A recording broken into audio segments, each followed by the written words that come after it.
امام اعظم امام ابو حنیفہ صاحب رحمہ اللہ تعالی جس طرح آپ کے محبین، آپ کے شاگرد، آپ کے چاہنے والے، آپ سے محبت کرنے والے بے پناہ تھے، وہاں آپ سے نفرت کرنے والے بھی بہت تھے، آپ سے بغض و حسد کرنے والے بھی بہت تھے، آپ کے مخالفین بھی بہت تھے۔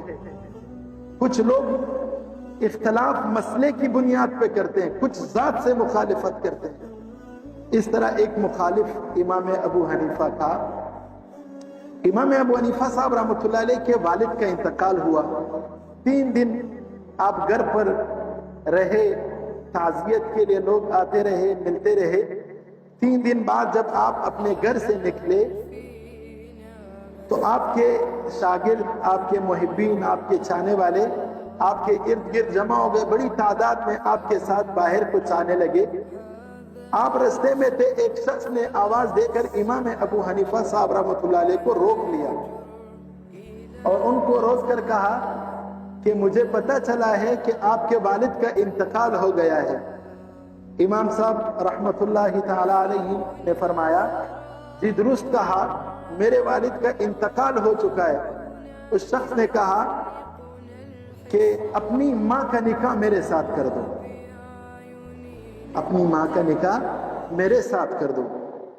یہ تلخ جملہ، یہ اذیت دینے والا جملہ، یہ تکلیف دینے والا جملہ، یہ ایسا تیر تھا جو دل جگر سب کو پار کر گیا۔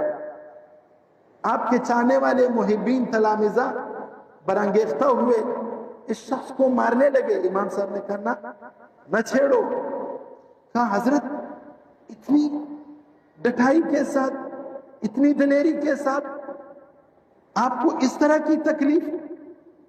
فرمایا کہ صحیح کہہ رہا ہے۔ اس سے کہا کہ دیکھو میری ماں اس وقت عدت میں ہے، ان کے ایام میں عدت پورے ہو جائیں میں ان سے پوچھ لوں گا، اگر وہ چاہے آپ سے نکاح کرنا تو کر لے گی۔ یہ کہا، آنکھوں میں آنسو لیے اور کچھ ہی قدم آگے چلے تھے، دھام کر کے وہ شخص زمین پہ گرا اور اسی وقت اس کی روح پرواز کر گئی۔ لوگوں نے پیچھے مڑ کر دیکھا اور امام صاحب سے فرمایا حضرت وہ دیکھیں وہ کیا ہوا۔ اللہ اللہ، امام ابو حنیفہ صاحب کا جملہ سنیں۔ فرمایا یہ سمجھتا ہے کہ ابو حنیفہ لاوارث ہے، یہ سمجھتا ہے کہ ابو حنیفہ لاوارث ہے، ابو حنیفہ کے صبر نے اس کو مار دیا۔